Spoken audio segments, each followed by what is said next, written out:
For weeks, no one knew where he was. The mountains had already begun changing with the season, mornings colder, winds stronger, and snow appearing earlier than anyone expected. Hunting parties had passed through before him and returned safely to their camps and settlements below, but he did not return. At first, no one worried. On the frontier, men often disappeared into the wilderness for long stretches of time. Silence and distance were ordinary parts of mountain life. Days, sometimes even weeks, could pass without any sign of another person. Still, as time went on, concern began growing quietly, because the mountains were never forgiving. Welcome to Frontier History Archive, where we explore frontier history and life at the edge of civilization. In the mid-1800s, mountain hunting demanded more than skill with a rifle. It required patience, endurance, and a deep understanding of the land. Hunters traveled light, carrying only what they could manage across steep slopes, narrow valleys, and unpredictable terrain. Most expected to be gone for several days, sometimes longer, but the wilderness often decided otherwise. The hunter in this story had followed familiar routes into the high country late in the season. Weather appeared stable when he began his journey. Game signs were strong along ridgelines, and conditions seemed manageable for someone experienced in the region. At first, everything followed routine. He moved slowly through forested slopes, watching for movement, studying tracks in soft earth, and resting near streams when needed. Days passed quietly with steady progress deeper into the mountains. But mountain weather rarely remained predictable. Within a few days, temperatures dropped sharply. Wind increased along exposed ridges, moving steadily across the slopes. Snow began falling earlier than expected, light at first, barely covering the ground. For experienced hunters, these changes were manageable. They understood how to adjust. Movement slowed. Energy was conserved. Routes were chosen more carefully. Attention shifted constantly between the ground and the sky. Still, small problems began appearing. Trails became harder to follow beneath fresh snow. Landmarks slowly disappeared. Familiar valleys began looking unfamiliar under white cover. Rivers ran colder and faster, forcing careful crossings. Movement demanded greater effort with each passing day. And then came the storm. Unlike earlier snowfall, this storm did not arrive quietly. Wind rose quickly, carrying snow sideways across open slopes. Within hours, visibility disappeared almost entirely. Even nearby terrain became difficult to recognize. Under such conditions, direction became uncertain. The hunter stopped moving forward. Instead, he searched carefully for shelter, understanding that in the mountains, survival often depended not on movement, but on knowing when to remain still. He chose a narrow rock formation partially shielded from wind and began building a small barrier using fallen branches and snow itself. It was not permanent shelter, only protection from exposure, but in that moment, it was enough. As darkness settled early over the mountains, the storm intensified further. And for the first time since his journey began, the hunter realized he was alone, in conditions that might not change soon. As the storm continued through the night, the mountains grew quieter in a way that felt unnatural. Wind moved steadily across the slopes, carrying loose snow into deeper drifts that reshaped the terrain hour by hour. What had once been open ground now looked unfamiliar, covered in smooth white layers without clear direction or detail. The land itself seemed to disappear beneath the storm. Inside his small shelter between rock and timber, the hunter waited.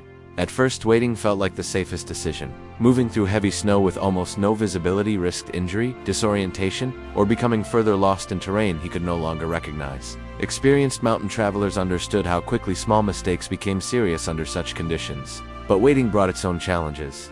Cold slowly settled into everything. Clothing stiffened with frozen moisture from breath and snow. Leather hardened. Fingers and toes lost feeling quickly when exposed for even short periods. Simple tasks like adjusting gear or gathering snow required effort and caution. Even breathing felt different.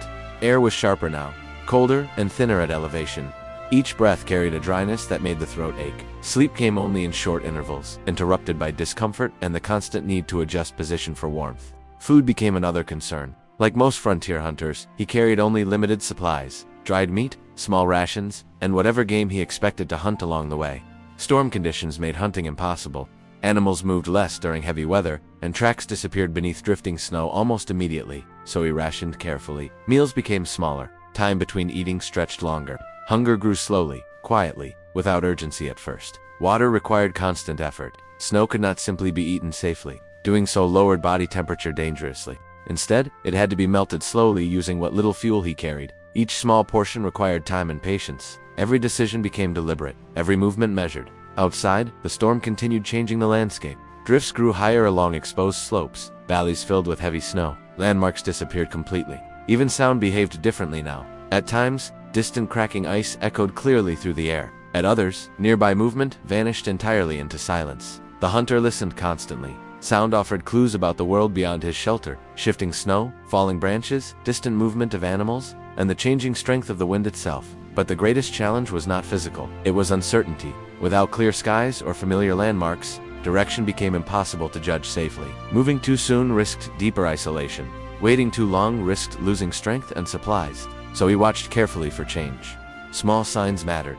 Wind slowing slightly across exposed ridges. Light shifting faintly through heavy cloud. Snow settling instead of drifting. These small changes signaled something important. The storm was weakening. Still, he did not move immediately. Experience had taught him patience. He waited longer, conserving energy and studying conditions carefully before leaving shelter. Because once he began moving again, there would be no second chance to choose correctly. And when he finally stepped out into the open again, the mountains looked nothing like the world he remembered. When the hunter finally stepped out from his shelter, the mountains no longer felt familiar. The storm had changed everything. Slopes that once showed rock and timber were now smooth and white. Valleys appeared wider than before. Familiar ridgelines blended into one another beneath drifting snow. Even distance became difficult to judge across the open ground. For several minutes, he remained still, studying the landscape carefully. Movement too quickly could be dangerous. Instead, he watched the light, the wind, and the shadows moving slowly across the snow. Experience taught him that careful observation often mattered more than speed. Only after this quiet pause did he begin walking again. Each step required effort. Snow reached above his knees in some places, forcing slow movement across uneven terrain hidden beneath the surface. Fallen branches, rocks, and narrow depressions lay concealed beneath the drifts, making every step uncertain. He traveled cautiously, choosing routes along lower ground whenever possible to avoid exposed ridges where wind remained stronger. Still, progress was slow, and the cold remained constant. Hours passed quietly. The hunter spoke to no one, heard no voices, and saw no movement across the slopes. Isolation deepened with each step. Even small signs of life, tracks, broken branches, distant birds, were rare in the heavy winter silence. But gradually, subtle signs began appearing. Snow patterns changed slightly along certain slopes. Wind moved differently near valley edges. Small openings in cloud revealed brief moments of sunlight that helped with direction. These small details mattered, because finding his way back depended on memory as much as strength. He searched constantly for familiar shapes, rock formations, narrow streams, the angle of ridgelines he remembered from earlier travel. Often he stopped simply to think, comparing what he saw now with what he recalled before the storm. Fatigue grew steadily. Moving through deep snow required constant effort, draining energy faster than expected. Hunger sharpened slowly, and weakness followed quietly behind it. But stopping too long meant losing heat, so he continued. By late afternoon, light began fading again. The hunter understood he needed shelter before darkness returned. Winter nights in the mountains brought colder temperatures and greater danger, especially for someone already exhausted. He found a small stand of trees along a shallow slope and began preparing for another night. Routine returned. Snow cleared carefully. Small branches gathered slowly. Shelter rebuilt using the same method as before. Simple, practical, temporary. Fire was difficult to start, but eventually small flames grew steady enough to provide warmth. For the first time since leaving his earlier shelter, he allowed himself to rest fully. The following days passed in a steady rhythm of movement and survival. Conditions slowly improved as he descended lower into the mountains. Snow grew thinner. Landmarks became easier to recognize. Animal tracks appeared more often, and eventually he found what he had been searching for: familiar ground. From there, the journey home became clearer. When he finally returned weeks later, his story carried no drama in the telling. Like many frontier survivors, he spoke quietly about the experience, describing only the practical challenges and decisions required along the way. But those who listened understood something deeper, because survival in the mountains rarely came from strength alone. It came from patience, judgment, and the quiet ability to endure uncertainty longer than expected. Thank you for watching Frontier History Archive, where we explore frontier history and life at the edge of civilization. Until next time, goodbye from Frontier History Archive.